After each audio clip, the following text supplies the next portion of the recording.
Halo pemirsa, selamat berjumpa kembali dengan saya Argo Pratomo Nugroho. Kali ini lagi saya menjumpai seorang advokat muda, tapi beliau ini tidak muda dalam hal pengetahuannya. Karena saya tahu beliau ini juga sebagai ketua organisasi advokat yang concern terhadap persoalan tanah. Namanya Mas Krishna Harimurti SH. Selamat berjumpa Mas Krishna. Selamat berjumpa Pak Argo dan semuanya. Selamat siang, terima kasih.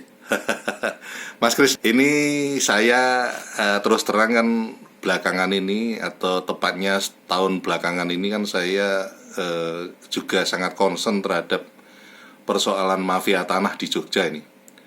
Dan dalam perjalanannya ini saya harus menemui Anda, karena Anda sebagai organisasi profesional advokat ya, yang sangat concern sekali terhadap persoalan tanah. Saya ingin bertanya kepada Anda, sebetulnya yang menyangkut mafia tanah ini bisa dicegah atau tidak? Artinya tangan-tangan mafia tanah atau pergerakan mafia tanah ini bisa dicegah nggak? Atau satu-satunya kita harus menunggu ada peristiwanya dulu, kemudian kita melakukan action hukum gitu. Gimana Mas Krishna? Baik, terima kasih Pak Argo. Jadi begini, untuk membuka diskusi pada siang hari ini tentang masalah mafia tanah, ini sebagai bentuk tata bahasa yang sebenarnya dilontarkan kepada publik ya. Tapi secara harafiah kata mafia ini memang tentang suatu kejahatan. Nah, kalau saya menyebutkan kejahatan tentang arti mafia tanah itu memang kejahatan yang luar biasa. Bisa menjadi kejahatan yang extraordinary crime. Nah, sebenarnya persoalan tanah itu sebenarnya bisa dicegah, Pak. Tergantung dari perspektifnya penegak hukum, khususnya yang kedua adalah pemangku kepentingan, dan yang kedua adalah juga jauh hari saya sudah selalu menggelurakan wacana tentang peradilan pertanahan. Tetapi sebelum masuk ke situ, peradilan ad hoc ya. Sebelum masuk ke situ, memang tanah itu kalau kita bisa mengidentifikasikan, dia punya namanya silsilah, atau kalau di dalam suatu kehidupan manusia itu bayi yang lahir itu punya adalah asal muasalnya. Dia dari orang tua mana, dari siapa itu ada. Sama tanah pun juga begitu. Jadi tanah itu bisa diidentifikasikan tentang masalah kepemilikan. Nah, sebenarnya itu bisa ditarik dulu, kemudian nanti bagaimana konsep atau cara yang disebut dengan cara pencegahan tadi. Maka tidak semua kasus pertanahan sebenarnya harus penyelesaiannya harus hukum atau secara penyelesaian peradilan, tidak mesti begitu juga. Edukasi penting Pak. Bagaimana cara melakukan edukasi, kemudian khususnya dipersempit lagi perspektifnya, panjenengan tadi menyebut di DIY. Jadi lebih secara spesifik bagaimana kita nanti akan masuk kepada pola-pola bagaimana pencegahan tentang kasus-kasus yang menyangkut tentang pertanahan supaya tidak berdampak kepada masyarakat secara luas. Kurang lebih begitu. Karena kan khususnya kalau di Jogja ini kan otomatis kan Jawa ya. Karena kan orang Jawa itu kan yang menyangkut tanah itu kan sudumuk bathuk senyari bumi ya. Artinya kan dengan kata lain kan sangat penting sekali terhadap kehidupannya. Maka Anda dulu pernah menyinggung juga soal sandang, papan, pangan, segala itu kan papan itu kan salah satu kebutuhan pokok dari orang Jawa kalau kita kita persempit wilayah Jogja gitu. Itu dalam prakteknya itu kan sebetulnya kan tangan-tangan mafia tanah itu kan justru malah bisa memainkan ke wilayah hukum itu. Gimana Mas itu menurut Anda? Gini Pak, ini pola yang harus kita pahami adalah modus operandi. Jadi yang namanya tanah itu dimulai namanya modus atau niat dari seseorang atau mensrea. Jadi modus operandinya apa? Tanah ini yang mau dilakukan oleh para mafia itu dimulai dari modusnya apa?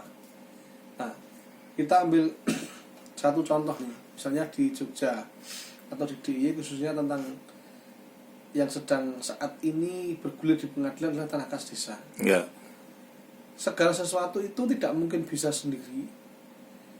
Artinya bahasanya yang Bapak sebutkan mafia atau orang yang diduga melakukan dugaan tindak pidana itu tidak bisa sendiri. Ya.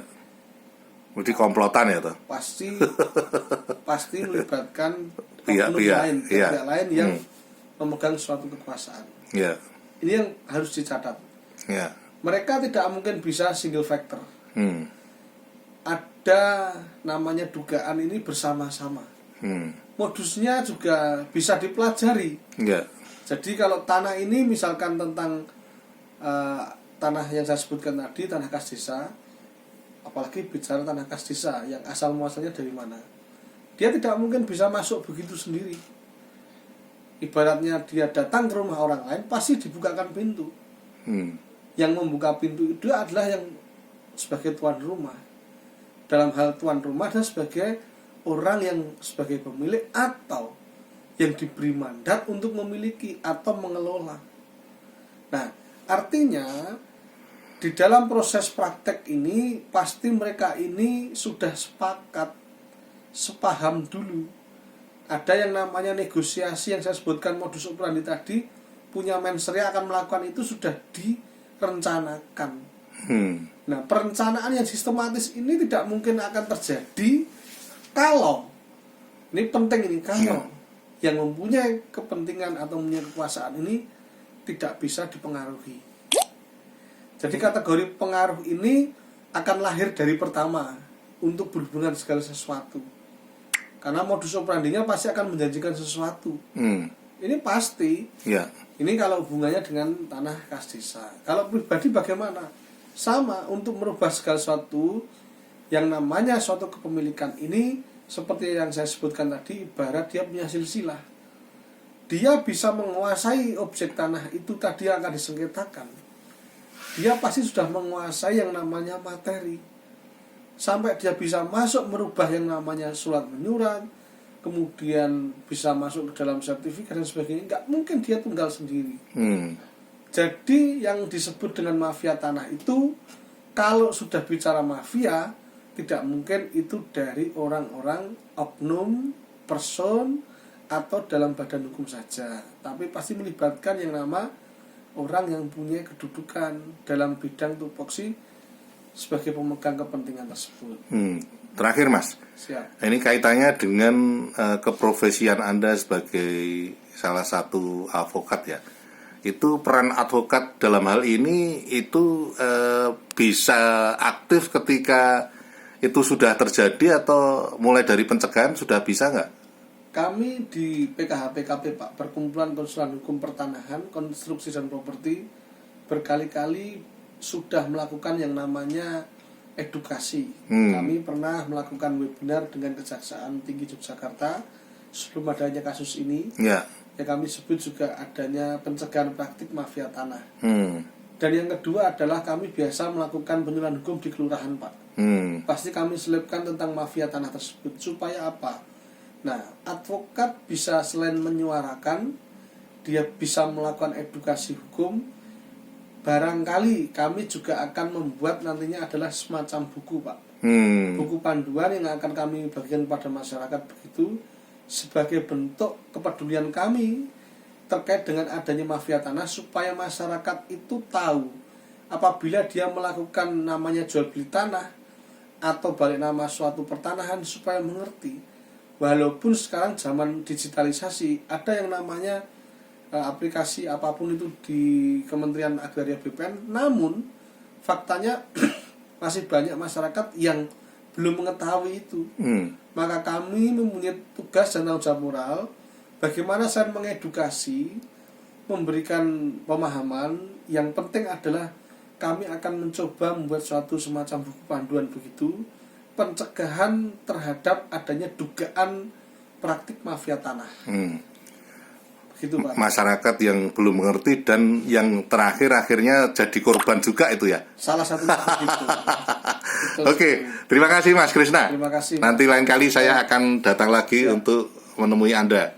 Terima kasih Mas. Terima kasih Pak. Nah pemirsa, akhirnya saya Argo Pratomo Nugroho, terima kasih atas perhatian Anda. Sampai jumpa.